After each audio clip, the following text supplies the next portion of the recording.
Welcome to the Motocross Supercross podcast. Podcast.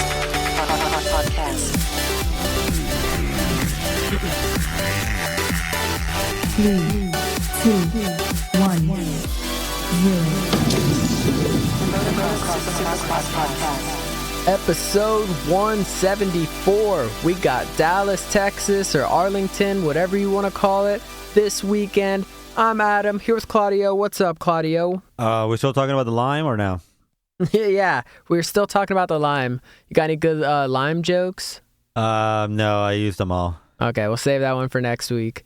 Yeah, the lime, I don't know. Are we still talking about the lime? I think so. That story's never going to end.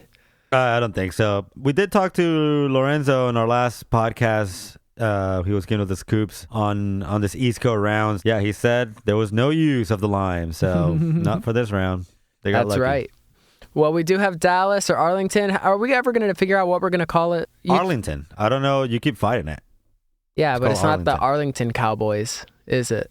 It's the Dallas Cowboys. And where do the Dallas Cowboys play? In Arlington, I guess. I guess so.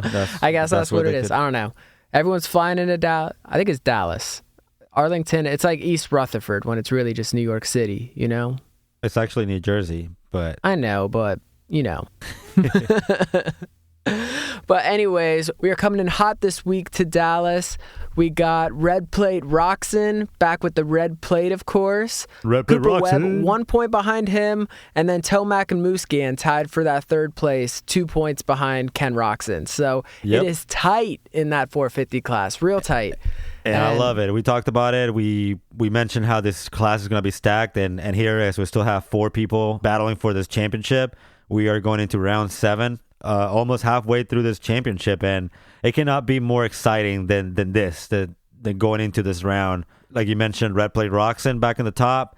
Cooper Webb, your 3-peat winner, not in a row, but still counts. Yes. With 1 point behind him, and then Eli Tomac, who had a horrible race but still salvaged some points right there with Musquin, who is coming on up and looking better and better every week, and that's good. That's Except good in for that him. heat race. He looked pretty good except for the heat race. I don't know what his problem was. The cross rut, all the problems. But we'll get into all that. And also in the 250s, Faulkner on top, 26 points for that first place. Yep. Jordan Smith, Justin Cooper made that last lap pass on Alex Martin. Chase Sexton had his problems all night. So it's going to be pretty exciting with this 250 class too. Yeah, this one is going to be a good one. We're just starting with this East Coast, and it's already looking good. I mean, we have Jordan Smith looking really fast, and Austin Faulkner way on top of his game, way better than last year. And I'm very curious to see what's going to happen with this championship. Yeah, and also the track looks pretty dope. It looks awesome. I love it. Yes. We got a big flat start turn that crosses like 4 lanes. Like every lap, they're going to be going over some part of the start like 5 times. It's insane. Yeah, the track's busy, and I like it. I like that. Yeah, so I feel bad for the one person who gets caught in the gate and then gets ran over 2 corners later. Yeah, they're gonna have to play that area pretty well because, like you mentioned, they go on. They're definitely using that starting gate or that starting line a lot. They're going backwards on it and they're going all types of ways. So, but it's cool. It looks like a cool track, and the Dallas Cowboys Stadium or AT&T Stadium is a good one. It's a dome, so no worries about the weather here or water, I should say. But definitely lining up to be a good one already. In the dome, and they got that Miller Lite section. I want to go there so bad so I can sit in the Miller Lite section. That's my jam. Just so you can take a picture in there. Yeah. Screw the race. I'm gonna get my Miller Lite picture. Duh. Do it for the gram. But yeah, it also has a really big flat turn, like pretty big. I think it's pretty big. So it'll be exciting to see how that section like plays out too. That big. It's kind of like the Harley flat track kind of turn there.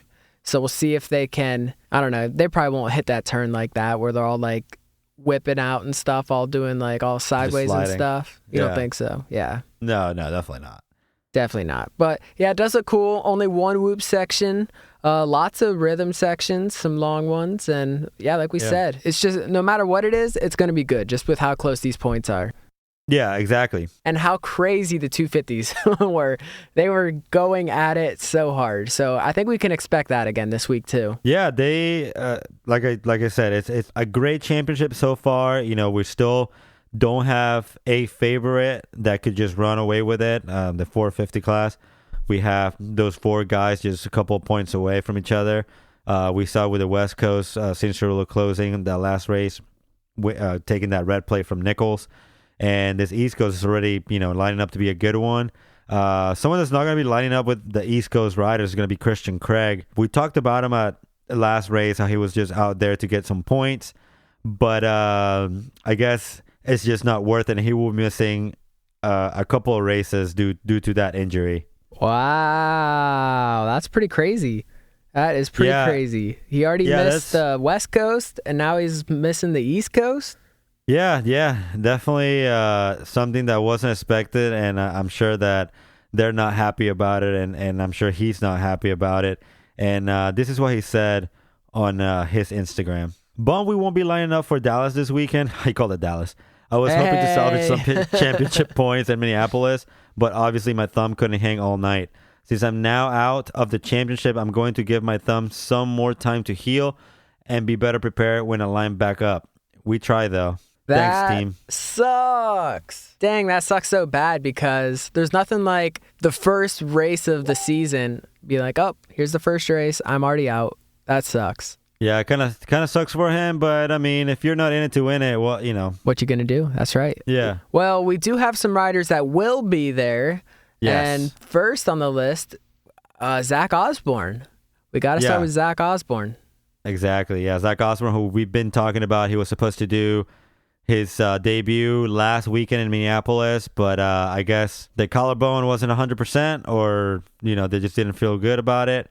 But he will be lining up. So the 2-time East Coast champ will be lining up in Arlington this weekend, and I'm excited about that. Yeah, he could really spice things up if he gets up there and starts running, I don't know, top 5. It's tough, man. This class is tough. I mean, look at the points. Yeah, and being just 6 races behind everyone else, getting that, intensity, that race speed, it might take a race or something to get back into it. But yeah, exactly. I am curious to see how he looks on that 450 and how he does. Yeah, we saw him, last time we saw him ride was over at the France race. And yeah, he did pretty good. He didn't do that bad.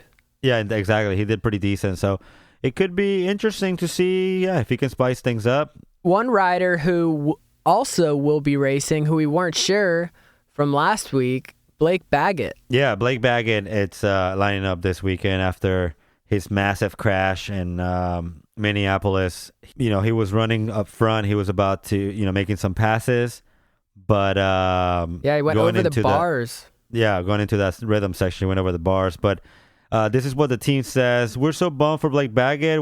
He was in 4th, chasing to the top 3 for most of the main, but went down towards the end.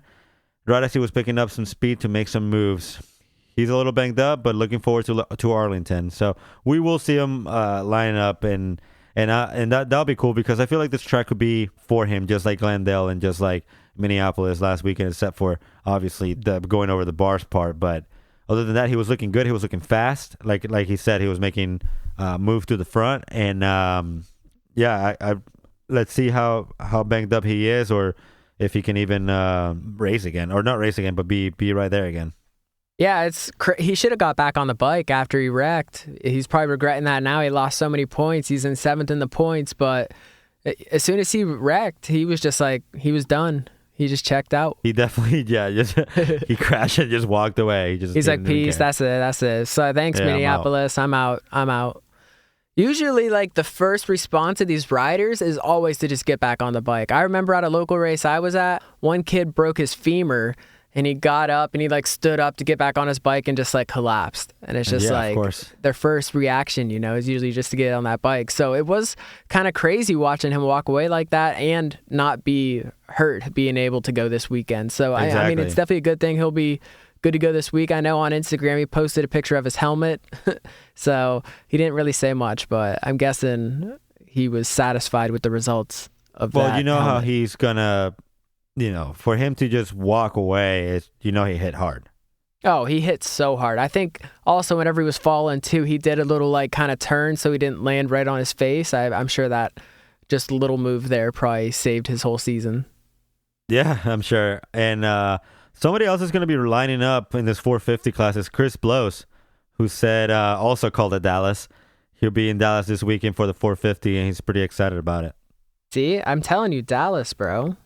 Dallas. Hey, man, I'm just reading what it says right in front of me, and if it says Arlington, it's going to be called Arlington. It does say Dallas in parentheses, but Lorenzo said we should just call it AT&T Stadium. So I'm with him. Yeah, when they change the stadium, we'll just we'll call it whatever it is, you know? Dude, I saw one thing that was awesome, or at least I thought it was pretty awesome, and it was Dean Wilson. He was at Dan Blazarian's house. He's got a new video or something coming, but it looks pretty sick because he's like in his gym on his bike with the city in the background and stuff. So whatever he's got planned, you know it's going to be epic. Yeah, that's cool. I did see Dan Blazarian just had like a massive Valentine's Day party the night before Valentine's Day, and it was like so many people there, so many celebrities there. I wonder if he was there. Maybe. Just, you know. Yeah, no pictures. He's not out partying. Well, I don't know. Maybe he is. He seems like a partier. But I just thought that was cool. So I can't wait to see what that video is that he puts up. The anticipation is so strong, man. Not to move away from the 450 class, but in the LCQ for the 250 in Minneapolis, it was a little crazy. You can hear all about it in our last podcast, episode 173. We have Van Martin, who suffered a crash in practice in Minneapolis, and he has a small fracture in his ribs, but he will be lining up for Arlington this weekend. And somebody that was in this mess of the LCQ, Sam Redman, yeah, he crashed after taking the lead, if I'm not mistaken. Yeah. He went down, and yeah, but he'll be lining up this weekend as well. He said he only has some scrapes. Yeah, he's the one who kind of got like ejected off the front of the bike and landed on the tough block in like the little model position. Yeah. He did like a block pass, and then he took the lead, and then he went down. Yep, that's him. Did they say what his injury was? It just said scrapes. It doesn't really say anything else. Okay, well that's good. That's good. He'll be back. See what he can do this weekend coming into Dallas. And then Lane Shaw, who also went down, he on the LCQ and got ran over twice. 3 times. Well, he got hit once and then ran over twice. Yeah, and somehow ran out, escaped with no injuries. Oh yeah, no way. He's good. He's in for Arlington. So good. That's good to hear. He was involved in pretty much everything that happened in that LCQ. Like everything. Yeah, he was a reason. And he took out Ramy right before that. That's right. Well, that's good. We'll get to see him back. I remember last year, I forget which race it was. It might even been in Dallas, where he got off the track and he was just wide open, and then he just lost the front end on the concrete and just face planted into one of the jumps. So he's always making things exciting. So I'm glad that he'll be lining up this week. There you go. Yeah, Justin Hill would also be back. Oh, good.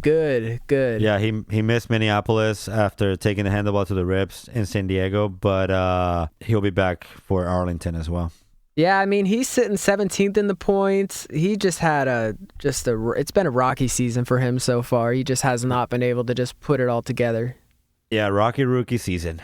Rocky rookie season. Even though he did some races last year, so we thought he'd be a little more experienced and ready to go right from the get-go, but turns out he wasn't. It's stacked, dude. That class it's hard. It is stacked. So we mentioned the top 4, Roxon, Webb, Tomac, Muscan, but the top 10, we got Dean Wilson sitting in 5th. Justin Barsha sitting in 6th. Blake Baggett, who we talked about, sitting in 7th. Chad Reed, legend Chad Reed, sitting in 8th. Aaron Plessinger, 9th. Cole Seeley rounding off that 10th position. Yeah, so Justin Brayton in 11th. Vince Friese, 12th, who I thought would do a little bit better this week, but he's been pretty consistent so far. He got like 13th, and then he got 12th, 13th, 11th. That's consistent. And 12th. Right? Yep. That's about as consistent as it gets, but too bad it's for, 12th and 13th. So maybe if he gets a start or something, he can run up there a little bit. So we'll see what happens. And one thing that surprises me, Anderson still top 15, 15th in the points. Bowers in 16th. We said Hill 17th, Chisholm in 18th, Ben LeMay, Alex Ray, Cole Martinez, Carlin Gardner, Malcolm Stewart 23rd. Sucks that he's not in this. He would have just made everything so much more exciting. Oh, definitely. Because he looked so good pulling hole shots. He's out front, dominating, and then his big crash. So injuries are starting to take its toll this time of year, but like you said, it's still pretty stacked. We got some really fast riders out there, and Dallas is going to be a good one. And for this 250s, as we mentioned, Faulkner dominating, Smith looked good, Justin Cooper, the kid looked really good. Alex Martin, Chase Sexton's got some stuff to prove. So it's pretty exciting going into this Dallas race. Yeah, it's still anyone's game and pretty exciting to see who's going to come out with the red plate next week. That's right. Well, is there anything else we should add to this preview show for Dallas, Arlington, AT&T Stadium? Nope. Make sure you guys go listen to Lorenzo's Scoops and make sure you go follow us on Instagram at MXSX Podcast, also on Facebook. Yeah. And we got some stuff for you guys, and stay tuned. We got some stuff. See you next time.